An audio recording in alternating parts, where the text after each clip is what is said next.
In Mr. Shear's testimony, he acknowledged that after Mr. Oliver read some of the governing regulations, my response was to tell the developer that all I had told him I could get him was a meeting, and that it did not appear there was anything we could do to allow his request. In his affidavit, Mr. Oliver states that he does not recall my having instructed or demanded the issuance of any building permits.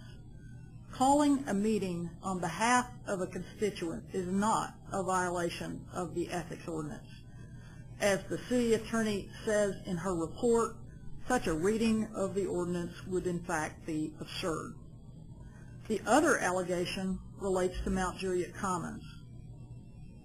Mr. Wright alleges that I used my position to, quote, seek a waiver from staff on behalf of Mount Juliet Commons from a condition which had been imposed by a vote of the City Commission and which city staff had no authority to grant. No one interviewed in this investigation could cite any example of my request for a waiver, because no such thing ever happened. I appeared before the Planning Commission at a public meeting because the Planning Commission was asked by staff to do something contrary to what this City Commission had voted. More detail is outlined in the City Attorney's report, but essentially the City Commission required that 100% of the commercial portion of Mount Juliet Commons be completed prior to the building of townhomes. In March of 2007, I learned that the townhomes were on the Planning Commission agenda for approval, but the commercial property had been delayed since last fall. Resolution of the issue occurred after my appearance at the meeting to make sure that the City Commission condition was imposed. There was a city attorney there, and my participation is on tape.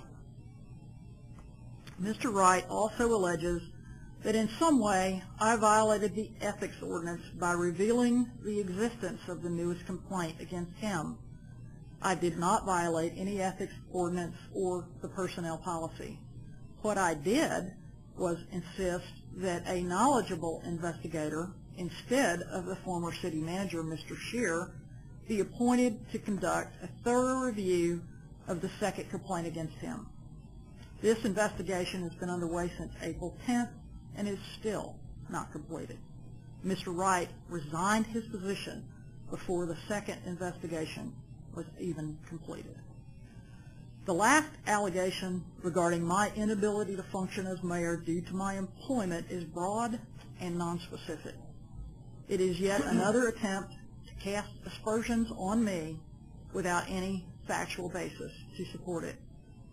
No one interviewed, but particularly Mr. Wright, who filed the complaint, and Mr. Shear, who drafted it, could provide any examples or instances of unethical behavior on my part, not only with this allegation, but with any other allegation made against me.